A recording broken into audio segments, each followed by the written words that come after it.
Vamos a dar inicio a nuestro análisis de el 3 de diciembre del 2014. En el terreno internacional quisiera repasar rápidamente primero la visita del Papa a Turquía, que más allá de los intercambios y acercamientos entre la Iglesia Ortodoxa y la Iglesia Católica, tema que desde luego se abordó en la visita del Papa, cuando el Papa se entrevista con el patriarca Bartolomeo I y tienen una muy interesante relación, porque el Papa y el patriarca aportaron datos sobre las persecuciones a las que están sometidos los cristianos en este momento en el territorio de Turquía y en el territorio de Irak. Entonces el Papa le planteó al ortodoxo que las dos iglesias se unieran, primero para protestar y luego para proponer soluciones al problema que está surgiendo ahí de el yihadismo en los países islámicos.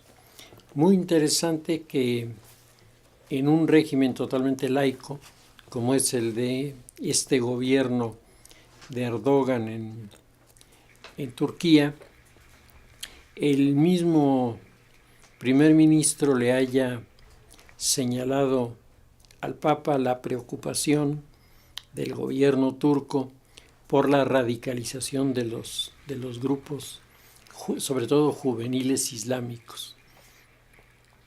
El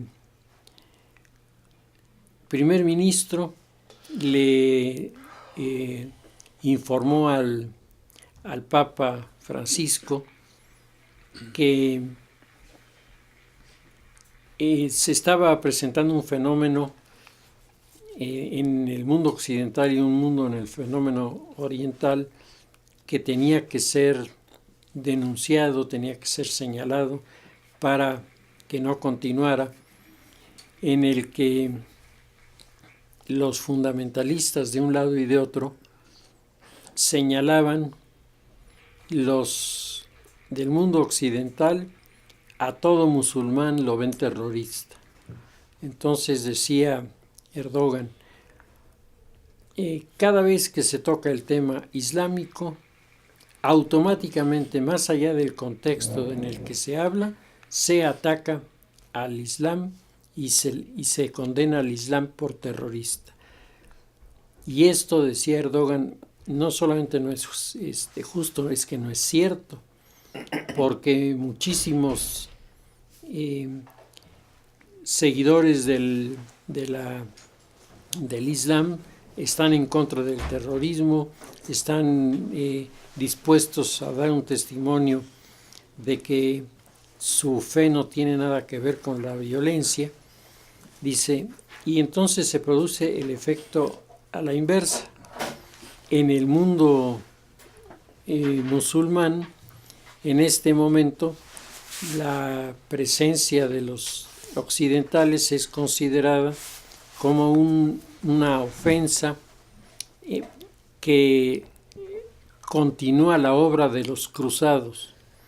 Entonces, en cada periodista, en cada historiador, el mundo islámico ve a un seguidor del principio de confrontación con el mundo musulmán. Y entonces, para los musulmanes, todos los cristianos, todos, no importa que sean ortodoxos, protestantes, luteranos, calvinistas, anglicanos, lo que importa es que representan esa amenaza que históricamente el mundo islámico ha estado rumiando y llenándose de odio en muchas ocasiones, o cuando menos de una cierta postura de traición de parte del mundo occidental.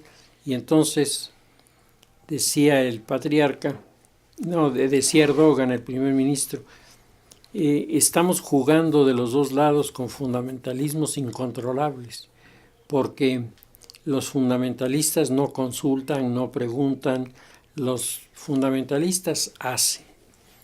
Y del otro lado se interpreta como un desafío, y entonces comienzan ya a aparecer señales de anti-islamismo en Europa, especialmente en Europa. Y entonces ahí sí el patriarca le dice al Papa que le pide intervenga para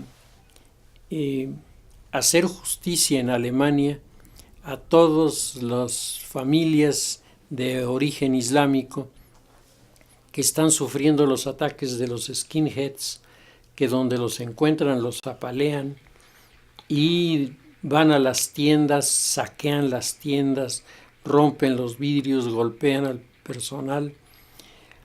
Y esto va creando un racismo que vuelve a florecer cuando, en teoría, los temas de esta postura racista habrían quedado sepultados con el nazismo. Pues no es así. De la misma manera que en Estados Unidos ha sido noticia en las últimas semanas la creciente ola de racismo que está sacudiendo a este país, primero por las disposiciones de Barack Obama en relación a los inmigrantes, y luego porque en la parte de los estados del sur han comenzado a revivir los grupos de pandilleros que golpean negros y que tienen una actitud agresiva frente a la gente de color de piel más oscuro. El Papa, por su parte, habló con el primer ministro y habló también con el patriarca sobre la hostilidad que en algunas regiones de Turquía se tiene en contra de los pequeños grupos católicos que viven en la zona. Es un fenómeno muy característico, dado que la lucha entre el Islam y el mundo occidental en la última etapa, hasta antes de la Primera Guerra Mundial, había tenido como eje Turquía.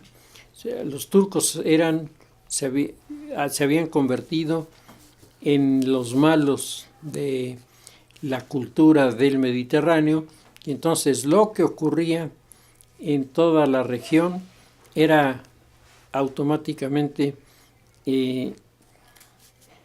puesto bajo la nómina de los turcos, y a su vez Turquía había llevado a cabo acciones terriblemente reprobables, el intento de destrucción de los armenios, el intento de destrucción de los judíos, el intento de destrucción de las minorías de coptos y de otras denominaciones religiosas que había en su territorio. O sea, todo esto lo que marcaba era un estado laico, curiosamente muy motivado para tomar los temas de orden religioso y pegarle con ello a sus posibles adversarios. El Papa le señaló a Erdogan la molestia de los fieles católicos en Nigeria por el rapto de las niñas, por el rapto de mujeres, por todos los mecanismos que están siguiendo los musulmanes nigerianos para expulsar del territorio de Nigeria a los cristianos. Y el Papa le recordó tanto al primer ministro como al patriarca que los cristianos fueron los pioneros en su presencia en el mundo africano y que los musulmanes llegaron después y los musulmanes tuvieron una actitud que está explicada en la red de vendedores de esclavos que todavía a la fecha subsiste. A pesar de todo lo que ha hecho la Organización de las Naciones Unidas, la trata de esclavos sigue subsistiendo y el mercado siguen siendo los pequeños principados árabes del Golfo Pérsico y los ricos árabes sauditas que compran esclavos, y esto ha provocado en Europa toda una reacción de indignación. Los compran porque como no hay animales en el desierto, sueltan a los esclavos y los cazan con rifle desde helicóptero. Estas realidades que han sido denunciadas por algunas órdenes religiosas misioneras, el Papa lo presenta como un argumento para pedirle al primer ministro interceda para que estas cosas no sucedan en Turquía y al mismo tiempo que interceda ante el mundo musulmán para hacer ver que estas realidades lo que hacen es confrontar y crear las condiciones para que los radicales sean los que tengan la voz más fuerte, porque frente a todos los atentados de las últimas semanas han comenzado a aparecer ya los que piensan que habría que organizar grupos de terroristas del otro lado para ir a devolver la visita a los islámicos, y esto sería verdaderamente el desastre. El tema de el crecimiento de los grupos racistas es un tema además que el Papa llevaba con relación al caso de Francia, lo llevaba muy claramente referenciado. Los seguidores de Le Pen, que es el líder intelectual de los racistas, y él no acepta ser neonazi. De hecho, ha realizado algunas reuniones para mandar al pueblo de Francia el mensaje de que él no es un seguidor de las líneas del nazifascismo y que su clientela es la clientela de los nacionalistas. Pero en Francia los nacionalistas y los fascistas se encuentran a veces tan cercanos que es muy difícil el separar a unos de los otros.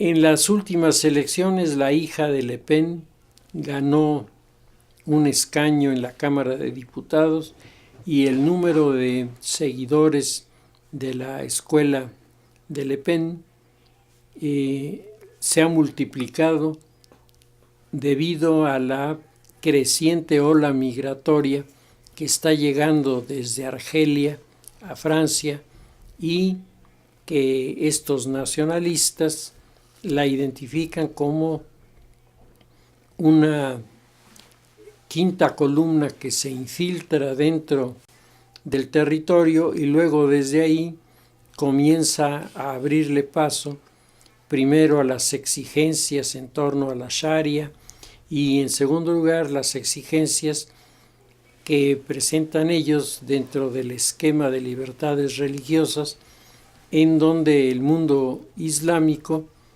que sigue siendo minoritario a pesar de lo grande que es la migración, sigue siendo minoritario, le imponga normas de conducta al resto de la sociedad que no es islámico y que no tiene las motivaciones de confrontación por estos temas. El Papa ha regresado a Roma interesado en la realidad de los turcos, pero al mismo tiempo muy consciente el Papa, como comentó tanto con Erdogan como con el patriarca, el Papa hizo énfasis en el menosprecio que este tema está teniendo en este momento en el mundo informativo. El mundo de los medios de comunicación, cuando habla de la Iglesia, se refiere solo a los pederastas, como si no existiera otro tema que tratar. Cuando se habla de los musulmanes, se habla siempre de los terroristas. Y la complejísima realidad que existe en el Medio Oriente simplemente nos echa por tierra esta interpretación tan simplista como que los problemas del mundo árabe nacen con Al-Qaeda o que los problemas del mundo cristiano nacen con el grupo de Le Pen. Desideologizando el contexto de estos reclamos que ha hecho el Papa Francisco, me parece que tenemos una percepción más objetiva de lo que en realidad está sucediendo. Y finalmente sobre el tema de lo internacional, quisiera señalar la problemática tan compleja y tan agresiva del fenómeno de las relaciones de Israel con los palestinos, que sigue siendo motivo de todo tipo de críticas y cuestionamientos. Yo he platicado recientemente con alguna persona que acaba de regresar del Medio Oriente y venía muy motivada en contra de Israel porque me decía, los israelitas son los que crean las condiciones del conflicto porque los israelíes se han convertido en los nazis de los seguidores de la libertad de Palestina. Y este amigo que acaba de regresar de allá venía sumamente molesto por la manera en la que a él le tocó ver dentro de Israel el maltrato a la gente de origen árabe, que muchos de ellos viven allí porque allí se quedaron desde que se fundó el Estado de Israel en 1947. No se ha producido este fenómeno de entendimiento de manera general. Hay 2 o 3 grupos de judíos que han venido desde 1947 a la fecha creando colonias en donde los niños de los palestinos y los niños de los israelíes juegan juntos, en donde hay una apertura en el trato con los palestinos y se ha llegado a visualizar en estos experimentos un primer esfuerzo por abandonar las líneas fundamentalistas y revivir el deseo de conservar la paz entre quienes comparten el mismo territorio. El último tema de orden internacional me parece que tiene una vinculación con el juego de Vladimir Putin y su crecimiento geopolítico en la zona del Cáucaso. Lo que ha pasado en estos territorios que pertenecieron a la Unión Soviética nos inquieta porque al parecer, según las explicaciones que han salido publicadas en los medios internacionales, en Ucrania hay una muy numerosa colonia rusa que deliberadamente fue llevada ahí desde la Segunda Guerra Mundial y fue llevada allí porque los ucranianos tenían algo así como los que buscan la independencia de Escocia o buscan la independencia de Quebec, los grupos de un regionalismo muy radicalizado habían planteado la necesidad de encontrar la manera de regresar a la antigua estructura que jefaturaba la Unión Soviética. Sin embargo, todos los analistas coinciden en que se trata de darle a Rusia una mayor injerencia en los asuntos del Cáucaso, en los asuntos de Ucrania, sin revivir la Unión Soviética, sino creando una especie de confederación de países que se unen con un propósito común, que es el garantizar la paz para que los oleoductos y gasoductos que se están construyendo, en primer lugar, resulten benéficos para todos y, en segundo lugar, cumplan con los requisitos que están exigiendo los organismos internacionales de protección al medio ambiente, que es tal vez el tema más debatido en este momento, no solamente en esta parte del mundo, sino aquí en América, con el todavía teórico canal de Nicaragua.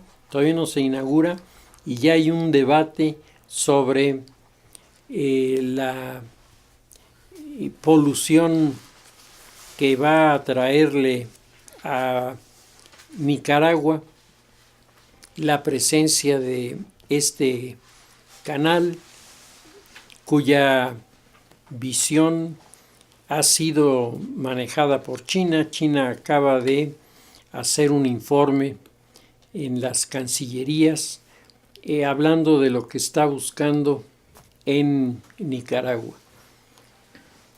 Y se señala que lo que se está buscando en Nicaragua solamente tiene que ver con el tema de los negocios, tiene que ver con el tema de la circulación más rápida de la mercancía de un lugar a otro, tiene que ver con los montos de mercancía que pueden ser trasladados de la costa del Pacífico a la costa del Golfo de México o a la costa de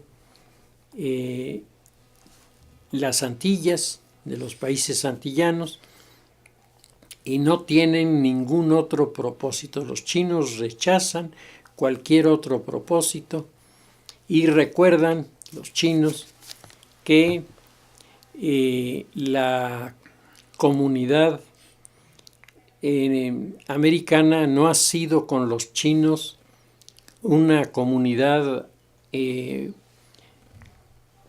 tuviera con ellos amabilidad, no han sido recibidos amablemente, sino a los chinos, y hacen el recuento desde que llegaron los chinos invitados por los norteamericanos para la construcción del ferrocarril en la California.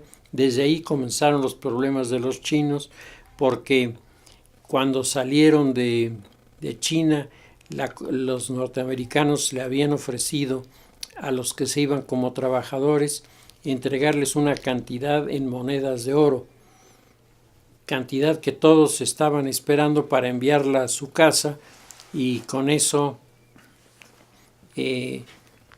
resolver el problema de manutención de sus familiares. Y en segundo lugar, les habían ofrecido trabajo como obreros calificados que tendrían un contrato, con ese contrato tendrían sueldo y prestaciones.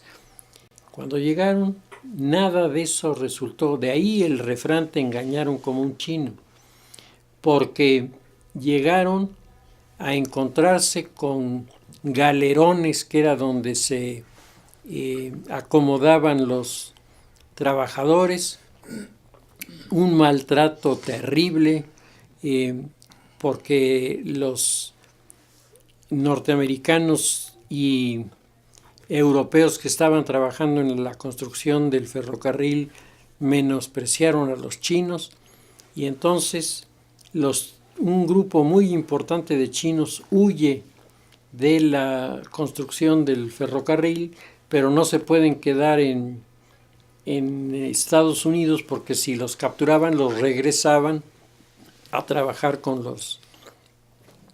en la construcción del ferrocarril, y además les rebajaban los sueldos, los maltrataban. Entonces, frente a una situación así, los chinos cruzan la frontera y vienen a México. Y en México fundan la ciudad de Mexicali, son un factor importantísimo en la ciudad de Tijuana y se vuelven personajes con una presencia también interesante en Sonora y en Chihuahua. Aunque desde luego la parte importante de la población está en Baja California. La llegada al poder en el año de 1920 del grupo de los sonorenses encabezado por Álvaro Obregón, y la llegada al poder de Álvaro Obregón y luego la llegada al poder de Plutarco Elías Calles, le dieron a la persecución contra los chinos un espacio verdaderamente impresionante. Acaban de publicarse de una manera reciente las memorias de la persecución antichina en este país, y yo les puedo asegurar que viendo los volantes que se repartían, pues en el mundo mexicano los judíos fueron sustituidos por los chinos, y entonces se cometieron todo tipo de infamias en contra de los chinos. El líder revolucionario más enemigo de los chinos fue Francisco Villa, y en la toma de la ciudad de Zacatecas, que se considera uno de los acontecimientos bélicos más importantes, Francisco Villa personalmente tomó a un niño chino de los pies y lo estrelló la cabeza contra un muro de piedra para matarlo. Francisco Villa, el gran líder revolucionario, perdía el piso cuando se hablaba de los chinos. Entonces, esta visión del mundo unida a lo que pasa en Perú, en donde también se contrata a los chinos para ir a trabajar, porque los indígenas no aceptaban los sistemas de trabajo en el campo. Llegan los chinos y los chinos fueron vendidos a los dueños de haciendas, que los trataron como esclavos. Yo les puedo decir que estuve en la ciudad de Lima con un amigo que su familia había tenido chinos trabajando en la hacienda y nos llevaron a la hacienda, y en la hacienda, en los galerones donde dormían, todavía tiene las cadenas, las argollas a donde se ponían las cadenas de los que llegaban a dormir. No les quitaban las cadenas ni para dormir. Por lo tanto, China dice que América no ha tenido una actitud amable, sino América ha sido agresiva con los chinos. Que los chinos, sabedores de esto, están tratando de dar la mayor información de lo que piensan hacer para que no haya malos entendidos. Pero, sin duda, el tema se vuelve candente, sobre todo porque en nuestro país hubo grupos antichinos sumamente extendidos en el país y con actitudes terriblemente violentas. Sobre la política nacional, hace exactamente una semana estábamos en vísperas de lo que sería la declaración, decían, más importante de este gobierno sobre los acontecimientos de Iguala, la desaparición de los normalistas y las protestas que estaban surgiendo en el país por estas circunstancias. La expectativa que el gobierno de Peña Nieto generó delante de la sociedad fue una enorme expectativa.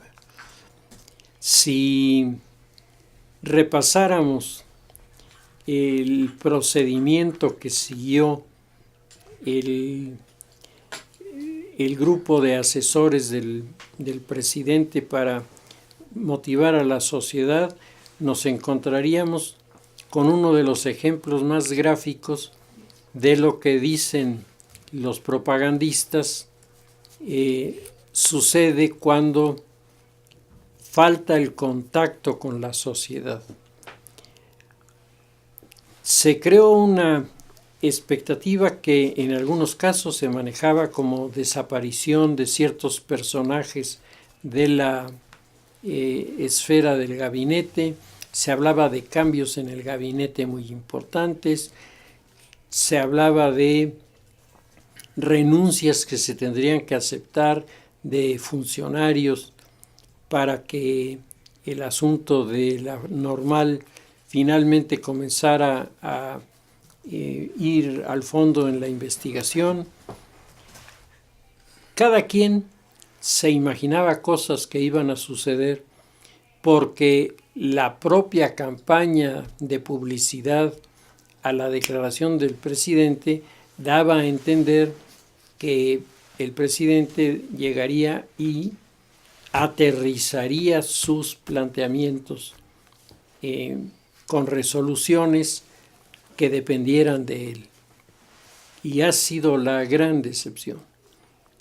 La gran decepción porque, en primer lugar, regresa sobre el equivocado principio: necesitamos más leyes. Este país tiene leyes suficientes, lo que no tiene es autoridades que hagan cumplir la ley. de nada sirve tener más leyes si se van a guardar en la gaveta como se han guardado todas las demás. Lo importante ahí hubiera sido algún decreto de la presidencia que pusiera en movilización a los grupos correspondientes para atender a fondo y resolver a fondo este problema que ahora ha sido magnificado de los 43 normalistas, pero que en realidad es un problema que está desafiando a los gobiernos de Tamaulipas, de Oaxaca. Bueno, de Oaxaca quién sabe, porque ahí el juego del gobernador es un juego sumamente doble. Pero Tamaulipas, Guerrero, Morelos, Michoacán son territorios en donde el desafío de estos grupos a la autoridad está llegando a temas que son inaceptables. Ahora, en cualquier manifestación, alguien puede romper los vidrios de un banco, incendiar un autobús, incendiar un metrobús que vale 6 millones de pesos y destruirlo nada más porque sí, y la policía no hace nada, no detiene a nadie, no hace ningún reporte, y el resultado pues es que la impunidad a la violencia está generando cada vez más y más violencia. Intento de quema de la puerta del Palacio Nacional, asalto a oficinas de la Secretaría de Educación en varios estados, entre ellos Oaxaca, la destrucción y saqueo de algunas de estas oficinas por los manifestantes, y luego este hecho escandaloso de un chileno que ha participado en los movimientos violentos en Chile y aquí en México está retratado en el momento en que está participando en la quema de la puerta del Palacio Nacional, y sin embargo las autoridades del Distrito Federal señalan que lo tienen que poner en libertad porque no hay ningún argumento para detenerlo. Entonces, si yo puedo incendiar las puertas del Palacio Nacional y no hay motivo para detenerme, ¿qué cosa tendré que hacer para que me detengan?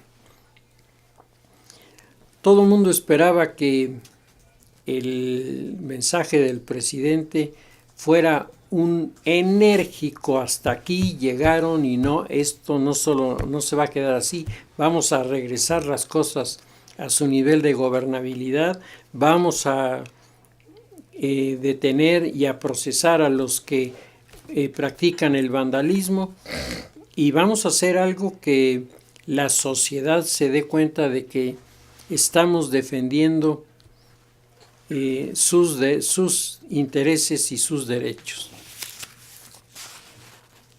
René Delgado, que es un colaborador del periódico Reforma, gente de izquierda, hace una muy interesante reflexión sobre este tema y dice: si la sociedad no pasa del reclamo a la demanda, si el gobierno insiste en no hacer nada, la plaza será el espacio de la violencia.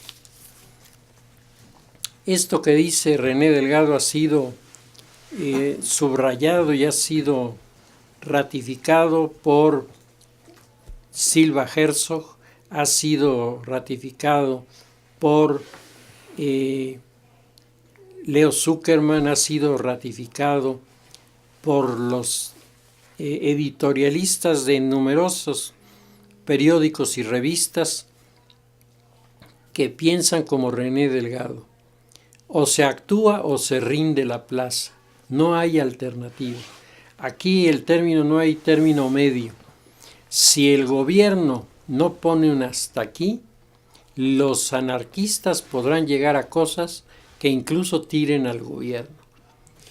Ahora, esto lo perciben los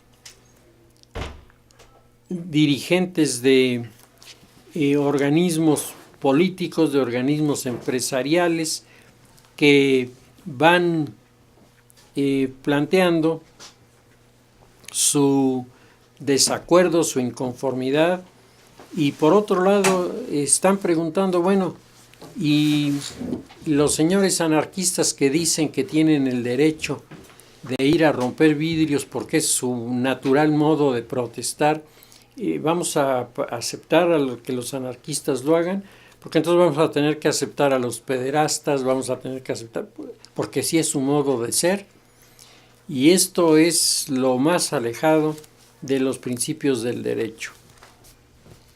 La sociedad esperaba una actitud de la presidencia y de su equipo de asesores mucho más sensible a lo que está pasando en el mundo. El presidente envía una serie de iniciativas. De hecho, las iniciativas no son malas. Lo que pasa es que ¿para qué queremos iniciativas de ley si no se está cumpliendo la ley? Primero que se cumpla la ley y luego le agregan las florecitas de terrón de azúcar que se les ocurra, pero de momento lo importante es la aplicación de la ley. Esto es uno de los recursos elementales establecidos por los clásicos de la política. Desde la filosofía que da paso a la democracia en el libro de Leviatán de Hobbes, o los libros de los ingleses sobre este tema, que señalaban que la relación entre sociedad y gobierno es una relación que se arma a partir de la defensa de los derechos que el Estado hace de los particulares. El gobierno no es otra cosa que el acuerdo que se establece entre los gobernantes, la élite gobernante, con la ciudadanía, en la que la élite se compromete a garantizar la seguridad en el sentido amplio del ciudadano, y el ciudadano a cambio ofrece respetar los principios de la ley y le ofrece cumplir con sus responsabilidades como una persona que paga sus impuestos. Entonces, esta visión de una sociedad que apoya a su gobierno porque su gobierno la defiende, en nuestro caso se está viendo seriamente cuestionada. Si revisamos la lista de editoriales que han salido en los periódicos sobre este tema, es interminable, y algunos con más claridad, otros con menos puntos doctrinarios, pero todos coinciden. La percepción que los ciudadanos tenemos en nuestro país y la percepción que tienen desde fuera de nuestro país coinciden en un punto.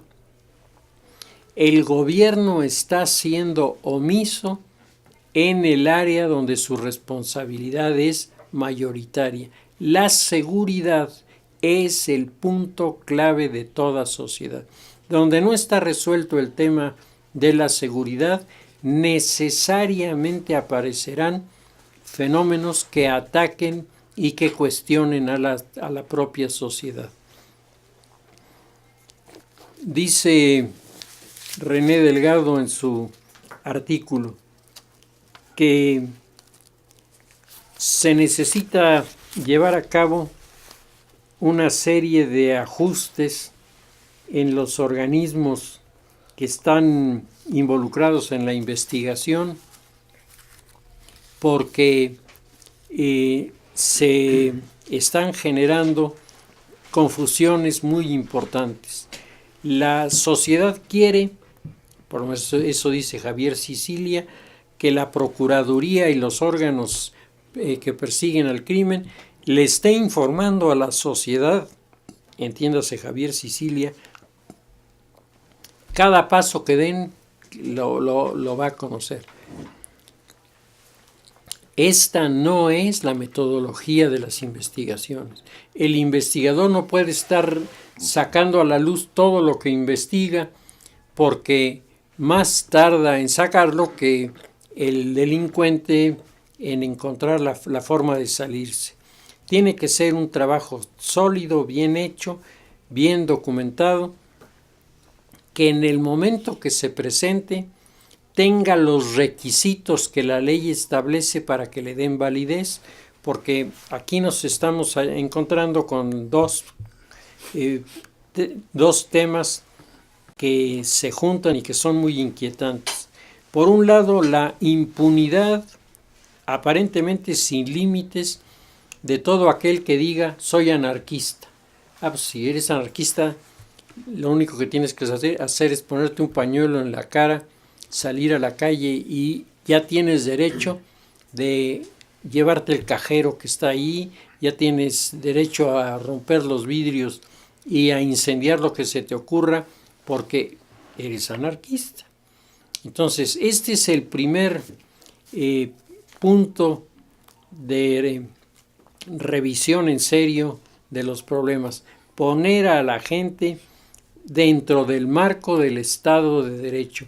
Es decir, tú tienes todas las libertades de expresión que dentro del marco del derecho en el que nosotros vivimos te digan que te den la posibilidad de expresarlo.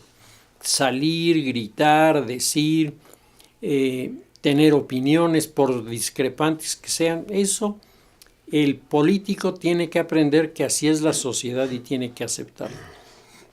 Pero la impunidad es otra cosa. El hacer actos vandálicos y no recibir ningún castigo es no solamente algo equivocado, sino es algo peligroso, verdaderamente peligroso. Porque nunca falta el anarquista que piensa que el mejor camino es el camino del asesinato, del incendio, de la violencia, y por allí creo que no vamos a llegar muy lejos. El segundo punto que se tiene que resolver es el de la parálisis, este marasmo de la sociedad frente al crimen, en donde los gobiernos se ven totalmente rebasados por una línea de participación de los grupos criminales que está atosigando a la comunidad, pero quienes debían tener el mando de la defensa para la defensa de la sociedad abdican de él y simplemente se callan. De esta manera, siguiendo lo que decía el editorialista que hemos comentado, estamos ante este dilema: o actuamos o rendimos la plaza.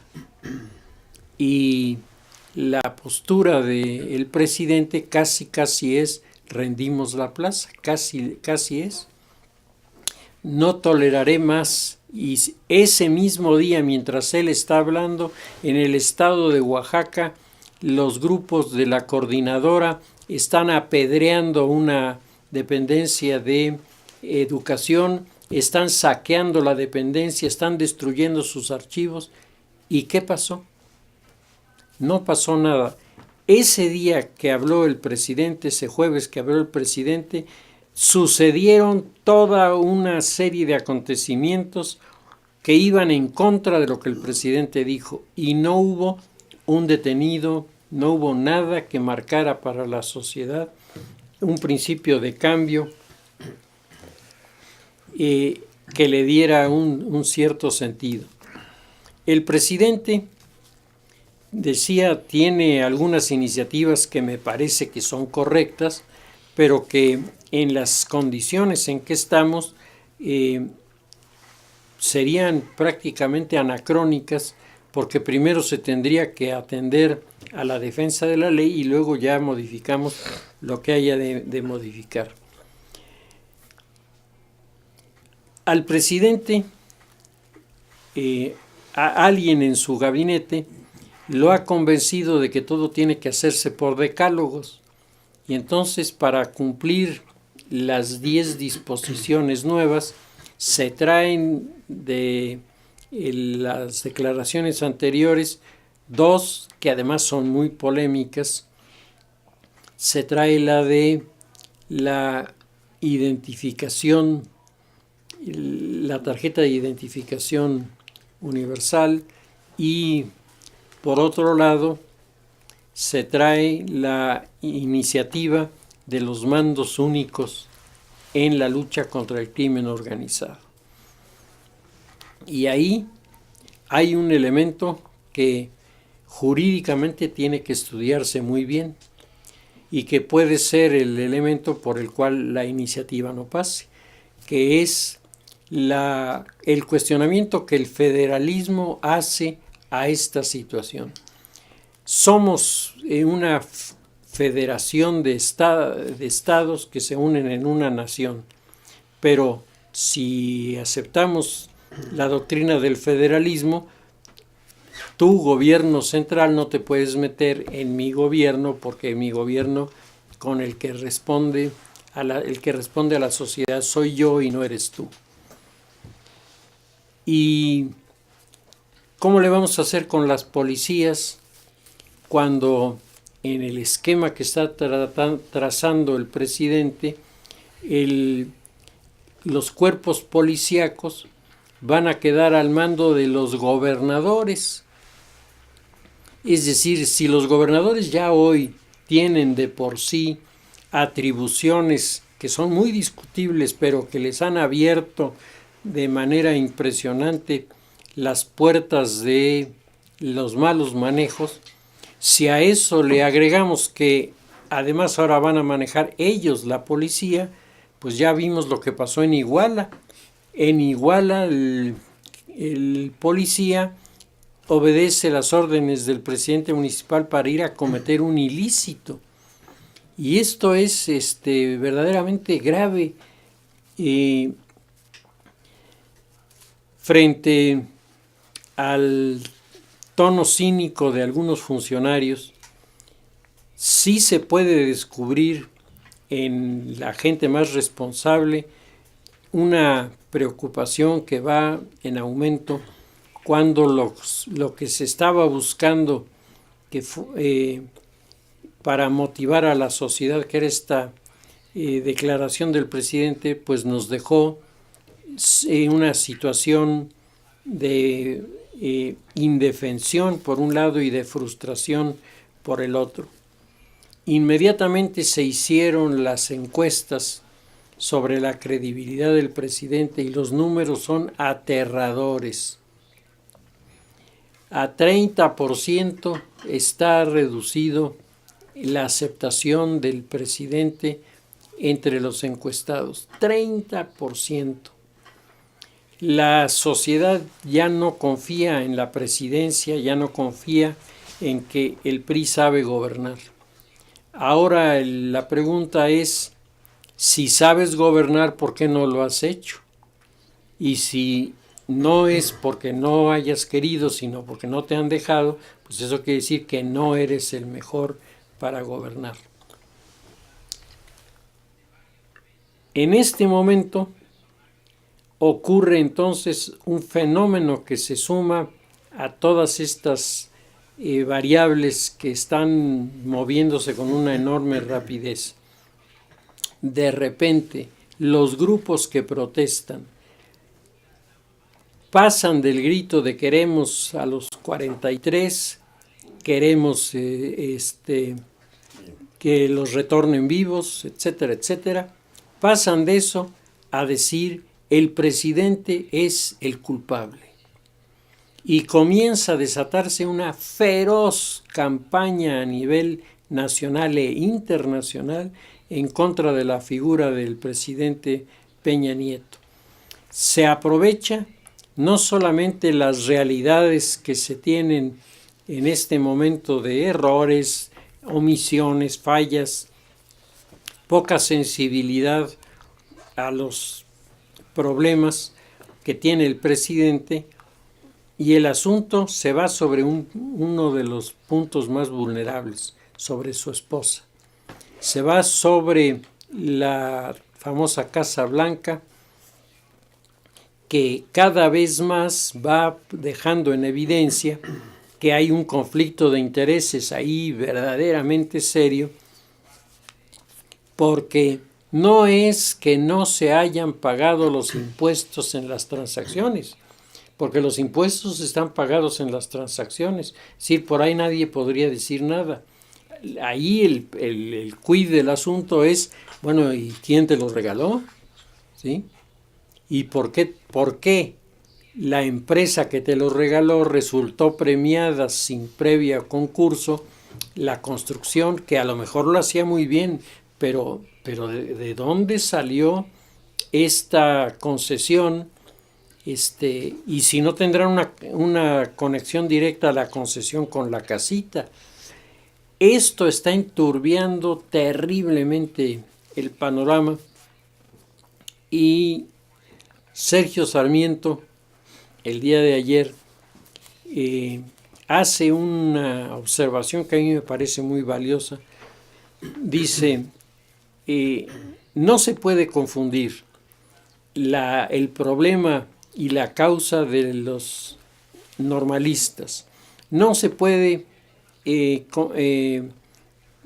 señalar como igual el problema de los estados que están siendo avasallados por el crimen. No se puede en todos estos casos decir que el único culpable es el presidente de la República. Dice, porque eso en primer lugar no es cierto, y en segundo lugar nos saca de foco el verdadero problema. Mientras de repente parece agitarse el escenario con las declaraciones de los zapatistas de que ellos están listos para la insurgencia popular, y el otro, el EPR, hace declaraciones semejantes y comienzan a hacer aparición todos estos grupos que se presentan como guerrilleros en el escenario. Cuando todo esto se está produciendo, lo que los está identificando es una petición: fuera el presidente Peña Nieto. Y eso, que algunos suponen sería la solución para nuestro país, yo en lo particular creo que sería una de las decisiones más equivocadas y con resultados más desastrosos sobre la realidad, porque perderíamos credibilidad como nación delante del mundo. No porque me simpatice mucho el presidente, sino porque me parece que la política que se rige por un factor que se llama prudencia no puede permitirse estos exabruptos que a lo mejor a los radicales los dejan muy contentos, pero el país tendría consecuencias muy serias. Entrevistado en la televisión, uno de los personajes que se atribuye el calificativo de anarquista, le pregunta el periodista, bueno, y nosotros, si se produce lo que ustedes están buscando, que es la caída del presidente Peña Nieto, ¿a quién van a poner? Respuesta inmediata: lo primero es tirarlo, ya después veremos qué hacemos. Como si la política se pudiera manejar así. lo tiramos y luego ahí vemos qué hacemos. Esas declaraciones creo que nos hacen ver lo verdaderamente complicado que está el asunto. Si les parece, lo dejamos ahí y continuamos la semana próxima.